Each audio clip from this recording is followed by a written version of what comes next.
Okay, let's get the show on the road. We got C-SPAN over here. No, just kidding. But I guess your high school wants to tape this, so I hope you don't mind. This doesn't look good. But yeah, so that's why I have this wire here. Thank you very much for coming. What a great turnout. My name is Marcelo Vasquez. I come from Cal State LA.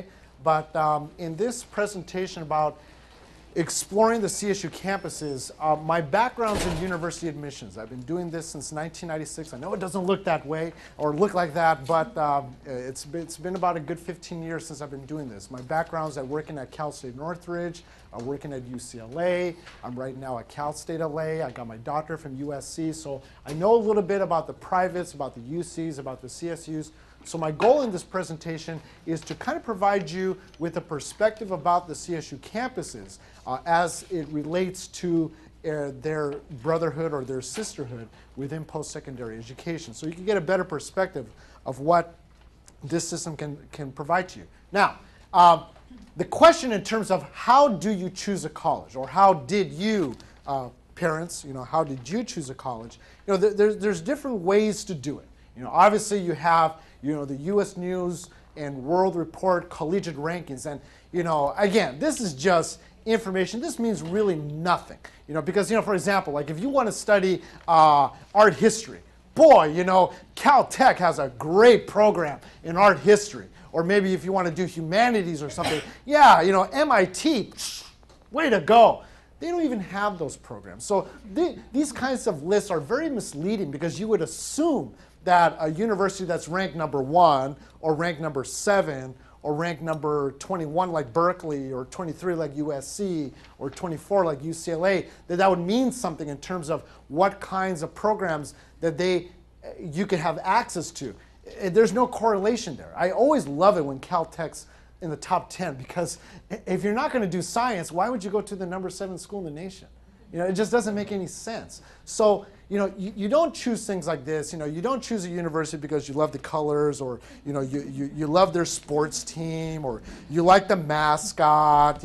It doesn't work that way, okay? What it really goes by is, what is the right fit? And we have a lot of options here in the state of California.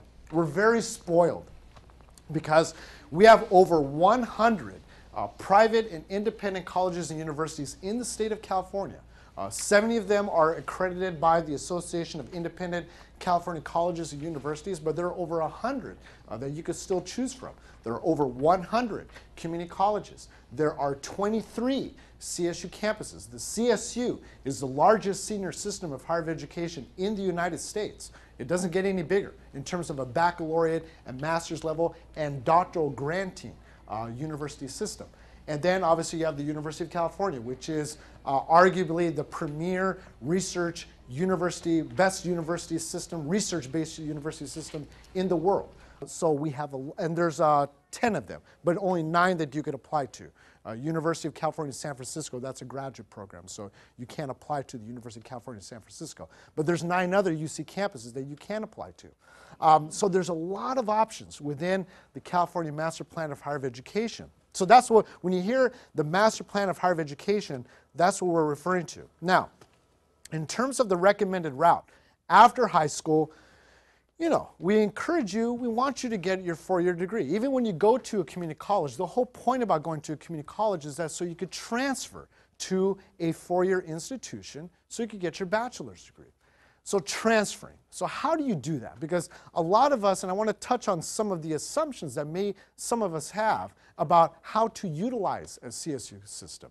So for example, some of you may be thinking, well, I'll go to Cal State Northridge, or I'll go to Cal State Long Beach or San Luis Obispo. I'll stay 1 or 2 years there, and then I'm going to transfer to the 4-year institution that I really want to go to.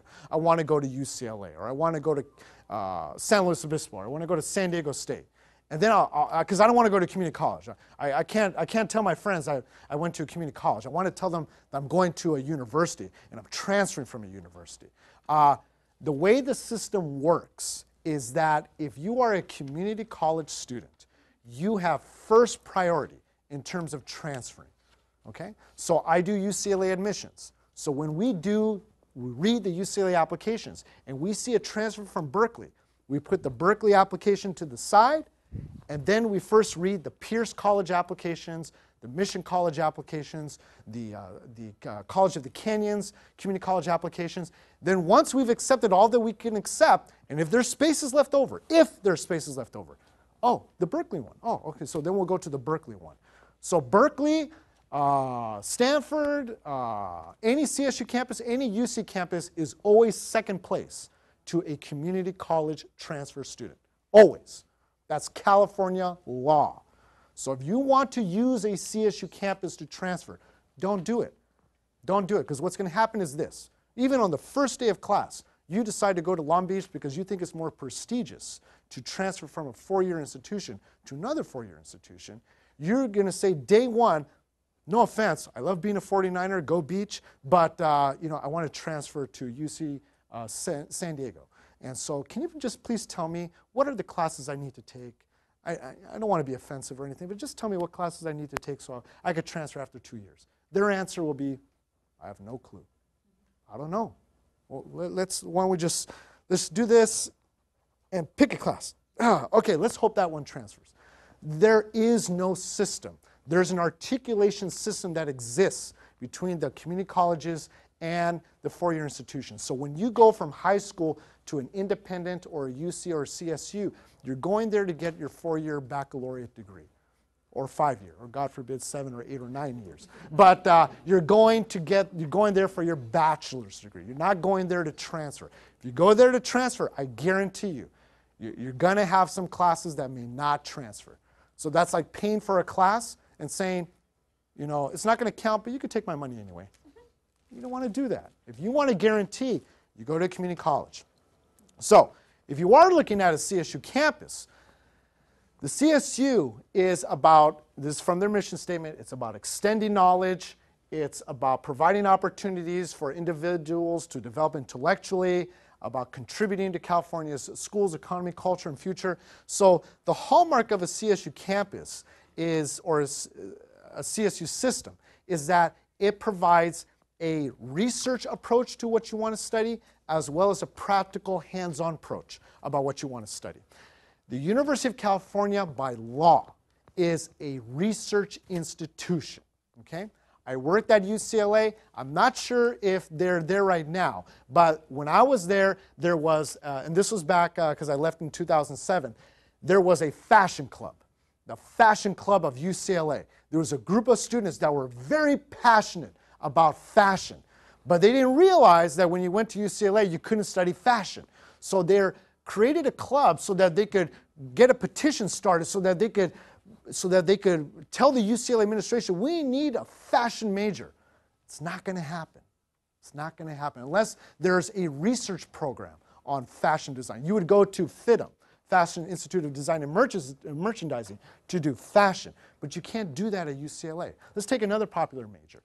By the way, what do you think, it's not official, it's not right now, but it used to be in the past. What was the most popular major in the United States?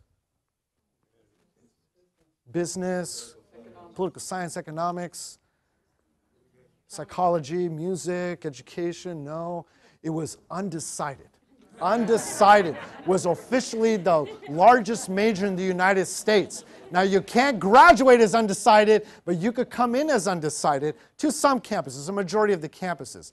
But another popular major is business administration. So because, I mean, come on, UCLA, Bruins, you're number 25, you're in the top 25. You should have business administration, right? You're UCLA.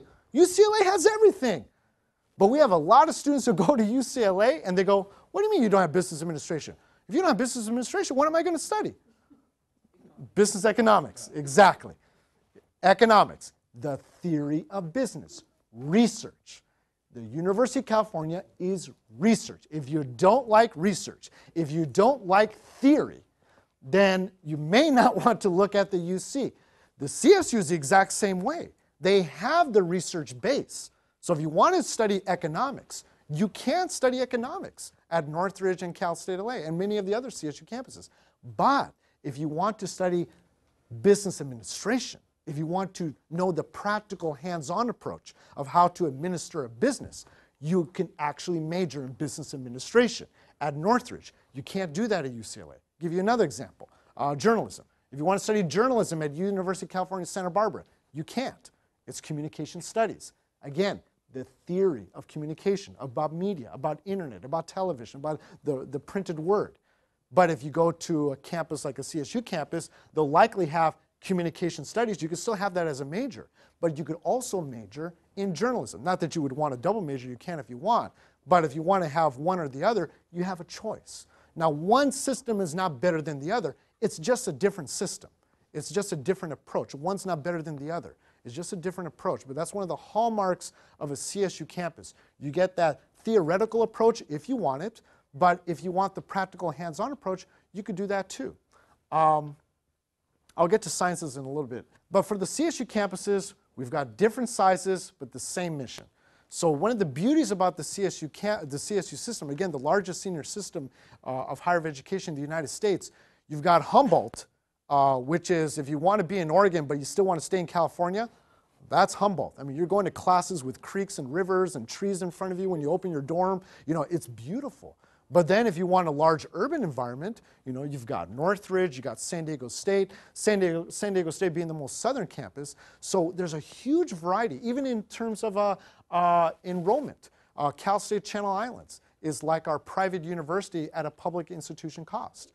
So it's the same cost as every other CSU campus, about the same. You know, there's always going to be little fees and everything that each campus has that may generate a few fluctuations of a few $100s, maybe $1,000, but pretty much it's around $7,000, $7,000 to $8,000 for 1 year of tuition at a CSU. But at Channel Islands, you're looking at an undergraduate population of about 5,000 to about 6,000 students. But then you go to San Diego State, Long Beach, and Northridge, which are our largest campuses, and Fullerton, you're talking over 36,000 students, the same size as UCLA. So you get a lot of variety, but it's the same mission. And by the way, again, if you have any questions, please feel free to ask. I want to ask them right on the spot. Yes? So Cal Poly, like Pomona, their acceptance level is so much higher than Cal Poly San Luis Obispo. Why is that? Cal Poly Pomona, Cal Poly San Luis Obispo, they market themselves as a polytechnic university campus. And so what I was talking about in terms of the approach about the theoretical and the practical hands-on, they like to pride themselves on doing that a step further in terms of their interactions with the academic environment that they provide to their undergraduate students. I would venture to say that what they provide at a Pomona or San Luis Obispo is just the same at any other CSU campuses, because that's really what a CSU campus does. But in terms of the competitiveness to get in there, a lot of it has to do with the number of applications that come to the campus, and also those campuses, for a CSU campus is very unique in that they have both a local area and an outside local area. So if you're within a local area of a campus, you're going to have a little bit of an admissions standard that's a little bit different as opposed to if you're applying from far away. So you're all in the district or the local area of Cal State Northridge. So if a student from San Francisco wanted to apply to Cal State Northridge, their academic standards it would have to be a little bit higher as opposed to somebody who's applying very close to Northridge. So all those factors kind of play into why Pomona and San Luis Obispo tend to have a little bit more applications, tends to be a little bit more competitive. No, I mean, like, why does Cal Poly San Luis Obispo, like, why is it so much harder to get into there than Pomona?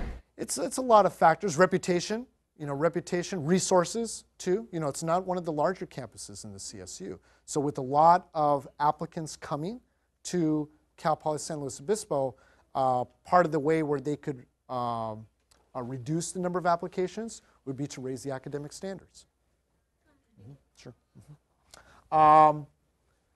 So again, pretty much the same admissions requirements for the whole CSU, but again, as the question that we just had, each campus is going to be a little bit different. And my recommendation to you, and I'm jumping ahead a few slides, is when you, actually for any college or university, you want to get the names and contact information of two admissions officers or outreach officers per campus.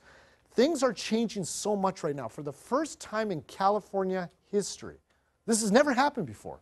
The University of California, and soon the California State University, but the University of California right now is receiving more revenue from tuition dollars, from you, the ones that are paying the tuition to go to their campus, as opposed to the money that they're receiving from the state of California. That is official. That's never happened before. Never. But it's happening right now. And so all the changes for class of 2012. Class of 2012, can you raise your hands, please? Great. Class of 2013? Oh, good. Very good. Class of 2014? Good. Class of 2015? We had a young one with a beard in the last one, so I just want to make sure. So great, we've got sophomores, juniors, and seniors here. So sophomores and juniors, you really want to listen to what happens with the senior class, because unfortunately, you, the seniors, you're the guinea pigs. You know, the UC admission standards last year no longer exists. It's a completely new, not completely, but it's changed quite a bit in terms of applying to the University of California this year for the class of 2012. So a lot of things are happening that are changing. So even for us veterans, I don't look like a veteran, but you know, a lot of stuff is happening. So you want to make sure you triangulate all of your information with two people. If one person from Harvard is saying the exact same thing as the second person from Harvard that you have as your contact, that's good. They're on the same page.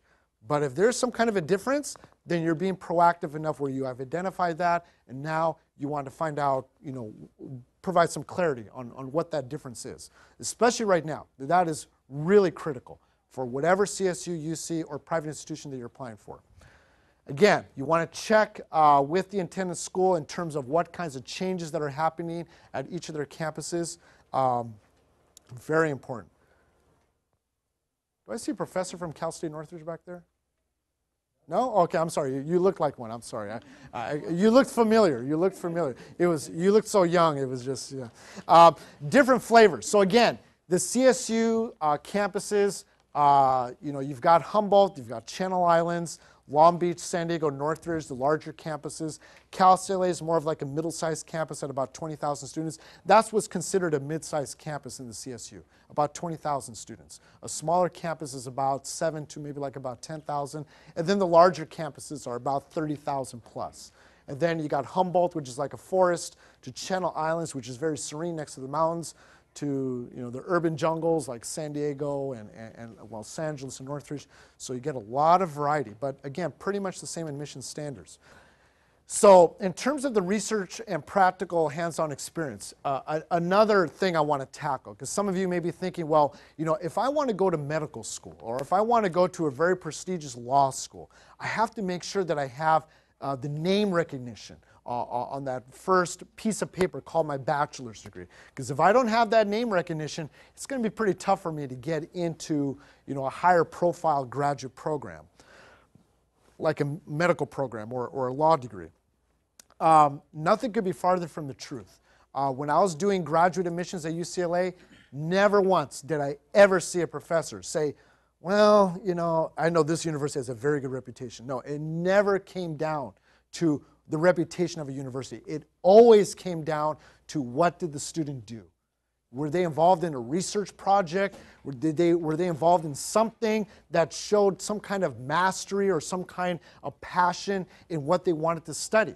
So when you're going and you want to study, let's say, sciences at a CSU, that is one of the hallmarks of a CSU university, to have the opportunity to do research as a freshman or sophomore with a professor, not a graduate student. I was a graduate student. We're very nice people, but we would rather have you do research with a professor, because sometimes these professors, and not sometimes, very often, these professors are publishing their research. And so if you have an opportunity to publish a scientific journal article before you even get your bachelor's degree, and then you want to go into medical school, that makes you very competitive.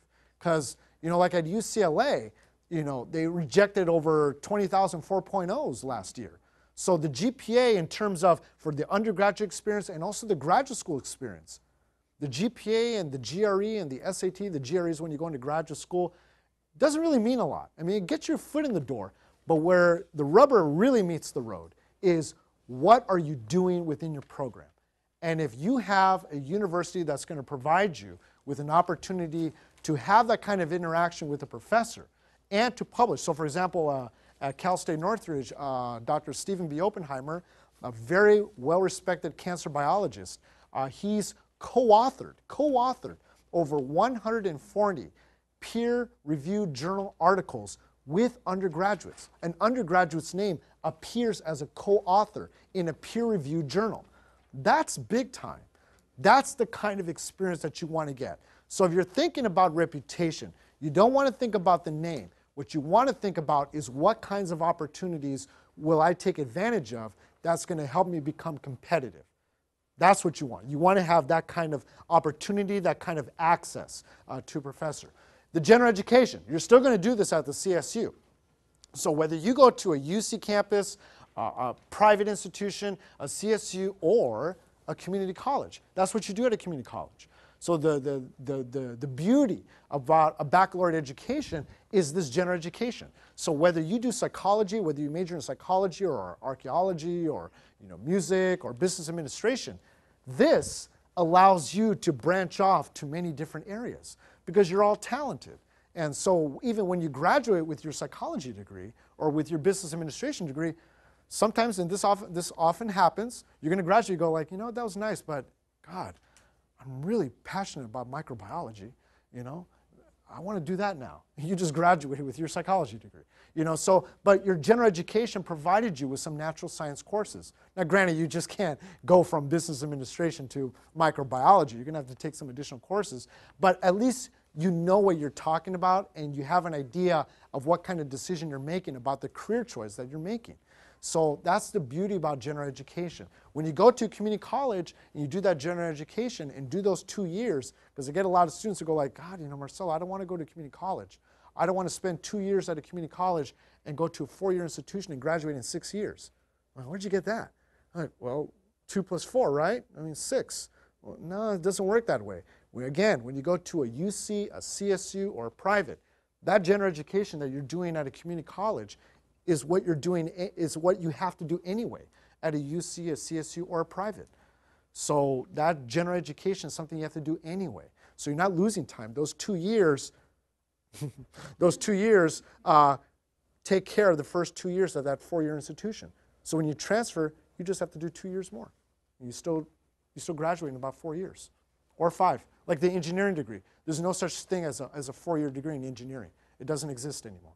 It's about 5.5 years. That's just the basic curriculum. So no matter where you go, it'll be about 5 years. But that's not a bad thing. It's a good thing. They're training you just because there's more knowledge that's been built over the years. Yeah. What about AP? If you take AP courses, can you use that? Absolutely. Yes. Again, we could be here for 2 hours. That's a whole nother presentation. If you're taking honors or AP classes, especially if you're taking an AP class and you take the AP exam, take the AP exam. Even if you score a 0 on the AP exam, it's not going to hurt you. It's not going. I guarantee you, it's not going to hurt you. But if you score a 3 or higher, that can count for a course at the university level. So you're actually taking advantage of courses at the high school level that you don't have to do at the university level. Or you could do concurrent enrollment. Again, the beauty about a community college. So while you're in high school, taking classes at the community college, make sure that it's UC and CSU eligible, and then that's a class that you don't have to do once you're accepted into a UC or CSU campus. And most private institutions accept the same thing. If it's accepted by the UC and the CSU, a private institution is likely going to accept that as well. So in terms of competitiveness, which is a whole different presentation, in terms of competitiveness for university admissions, taking honors and AP classes definitely prepares you for the university rigor in terms of all the classes you have to take. Yes? Does all CSU offer medical school, for medical to be a doctor? Yes, good question. Do all CSU campuses offer a medical school? Medical school is really after the baccalaureate degree. So now, does the CSU offer a medical school? No, they do not.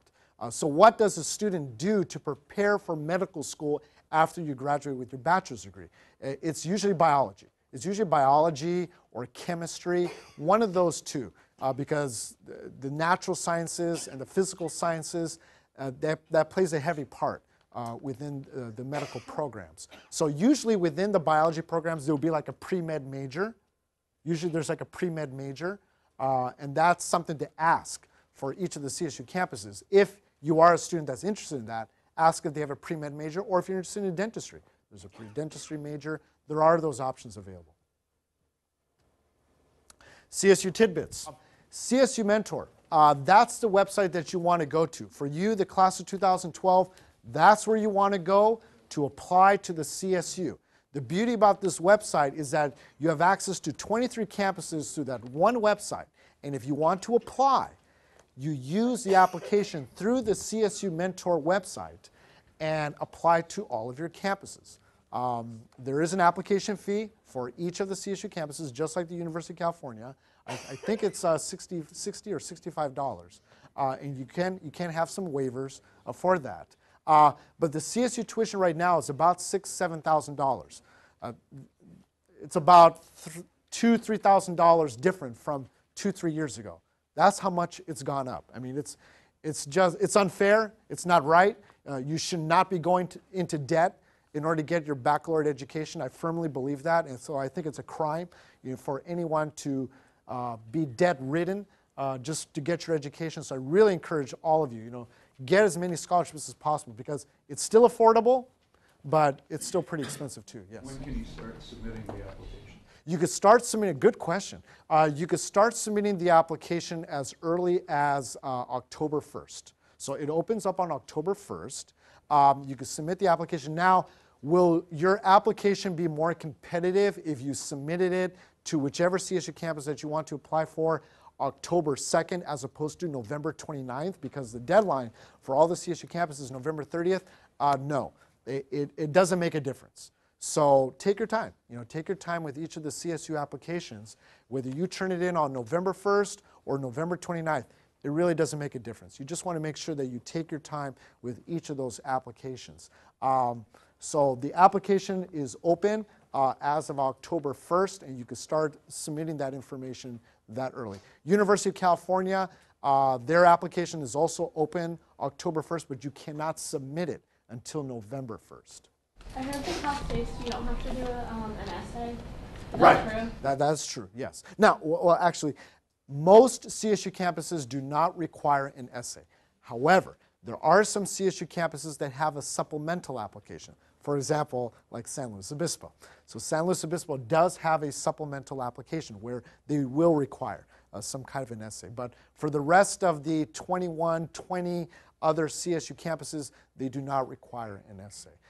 And please don't let the essay be a deterrent for you to apply, because when you apply for scholarships, you're going to have to write an essay anyway. And so I really encourage you, if you could apply, if you're eligible to apply to a UC, definitely apply. It requires 2 essays, but I would still do it. 1, 2, and 3. The program you apply for, is that important as to getting in? Some majors are impacted. At each CSU campus, it tends to differ in terms of which majors those would be.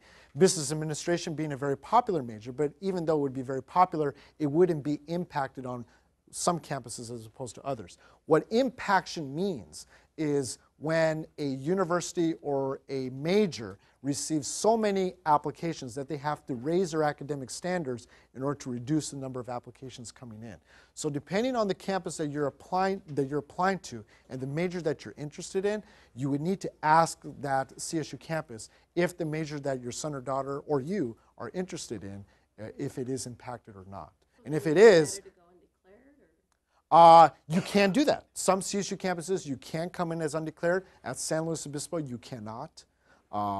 So some CSU campuses will not allow you to be undecided. But most campuses, you still can. That's tuition. What about average housing costs? Yeah, housing, yeah. Housing could range anywhere between about an additional $10,000 to about $15,000. And I really encourage you, to go check out, the housing. You don't want to be like, opening the door, wow, this is a big closet. And they're like, no, that's your bedroom. You don't want that. You want to check out, what the facilities are. Some of these CSU campuses just have amazing housing facilities. Northridge just opened up a brand new wing about a year or two ago. It's really nice. And some of other CSU campuses are doing the exact same thing. So it's kind of like an arms race. The fitness center at Northridge that's opening up in 1 or 2 years. I mean, it's like a 24-hour fitness. It's just amazing. It's huge. It's huge. Yeah, so now you would add an additional 10 to 15,000 for tuition. You're talking books, maybe an additional, 2 to 3,000. But there's now a huge movement of students who are saying, I'm not going to order the books. I'll just get the information online. So it's just a lot of changes happening. But if you're going to add room and board to that, add an additional, let's say, worst case scenario, about $15,000, $20,000 more. So you're looking at about 25 to about 30,000 with room and board. Yeah, and keep in mind, you could live just off campus too, and sometimes the rates change. Sometimes you could get something a little bit cheaper too. On 3, yes. Aside from this quick overview, outside of this, what are good ways to research the individual CSU schools in the admissions process? Yes, very good question. When you go, and I was trying to log on to the internet on this thing, but I wasn't able to.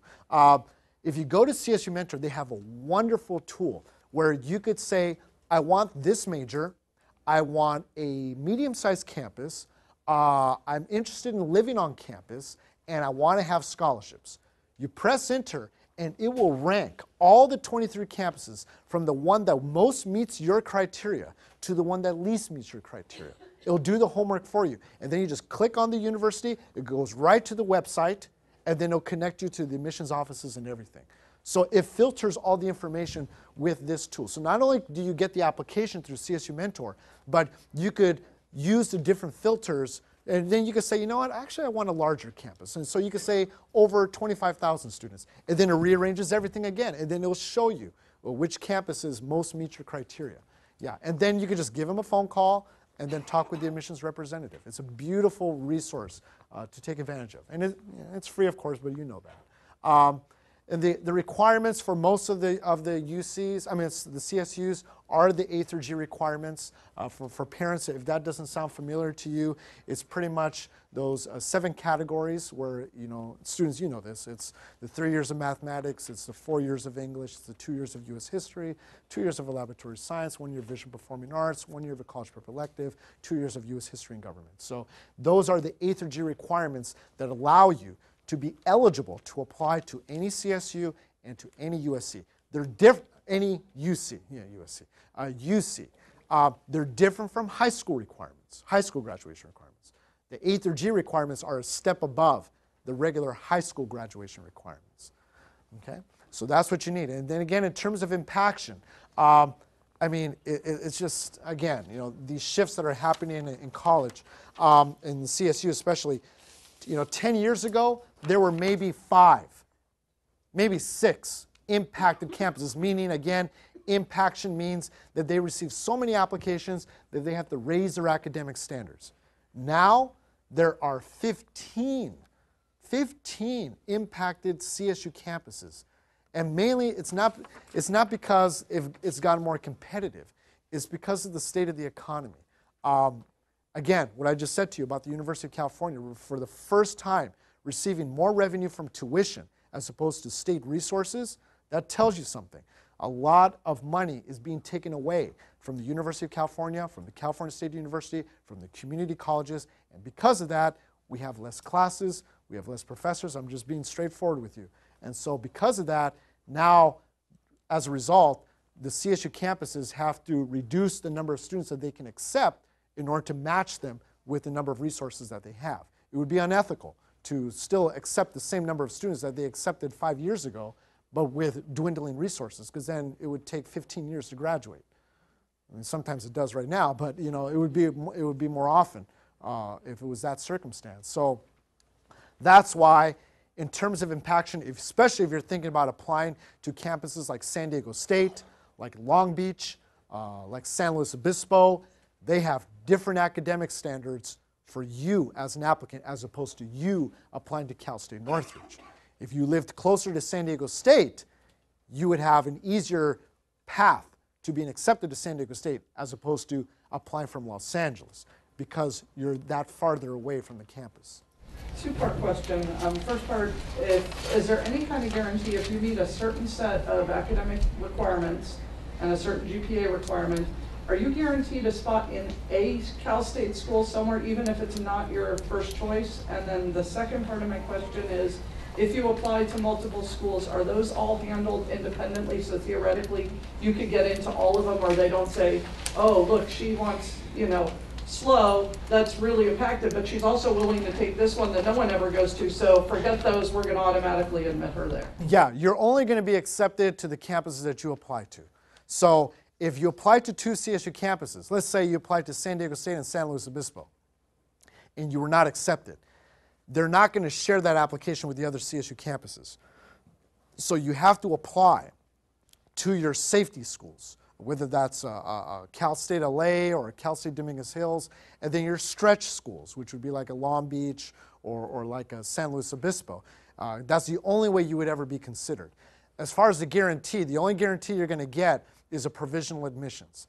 Every university in the United States is giving you, I'm sorry? It's to CSUN for us.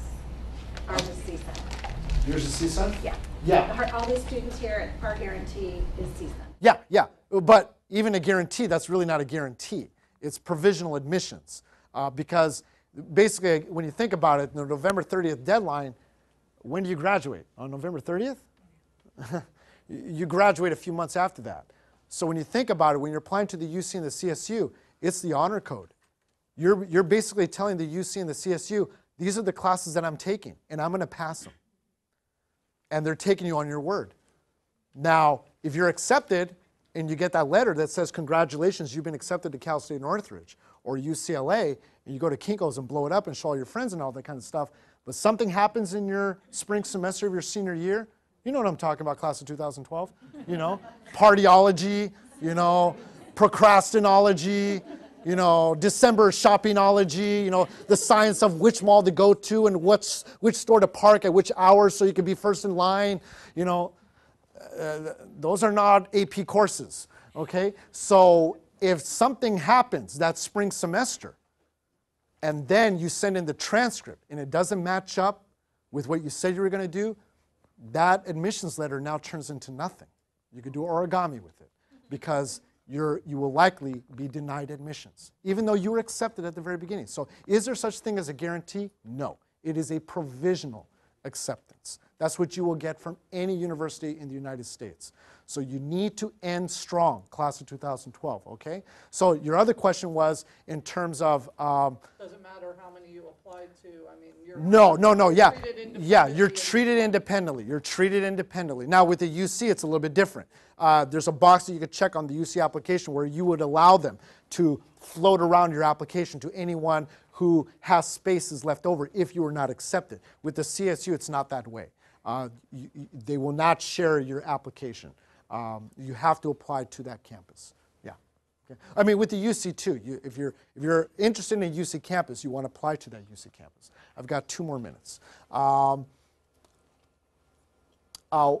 SAT and ACTs.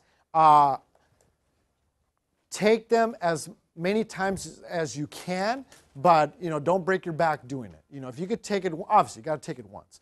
But if you want to take it twice, I think that's a good idea. 3 times, I'm not too sure about that. You may want to take the ACT, because the thing about the CSU is that based on your multiple times taking it, they will take the highest score of your math and highest score of your English from whichever date, rip them apart, and add them together. The UC does the opposite. The University of California says they'll take the highest combined score on one particular date. So even though your best math score was done, in June, but your best total score was in October, they're taking the best total score. So especially if you're applying to a CSU campus, it serves you right to take this SAT at least twice, if you could do that. And if you want to take it a 3rd time, I take the ACT, just to provide some diversity in that. Yeah. If you're applying for this year, would it be dumb to take it in November too, the SAT, because... No, you can still do that. Yeah. But double. Too late. No, actually, for most campuses, no. Last year, and that's how things are changing. Last year, a UC or a CSU campus would say, if you want to take the December SAT, we'll still accept it. Even though we don't have the score, we're not going to see it for a few months, we'll still accept it. But now, I would say most UC and CSU schools are still accepting the December SAT, but again, double check with the schools that you're applying if they are going to accept it or not. I think I have 2 more questions. Is it preferred SAT or ACT, or does it matter? Doesn't matter. Doesn't matter. Yeah, if you take both, and if you got a really low embarrassing score on one, it doesn't matter. We're going to look at your highest score. Yeah, we're going to take the highest scores from different dates. Was there another hand up? Good. Wonderful. Great. Well, thank you very much. My apologies. I don't have any cards or anything, but if you do need my direct line, I'll be more than happy to provide that to you. Thank you. Appreciate it. Thank you. Mm-hmm.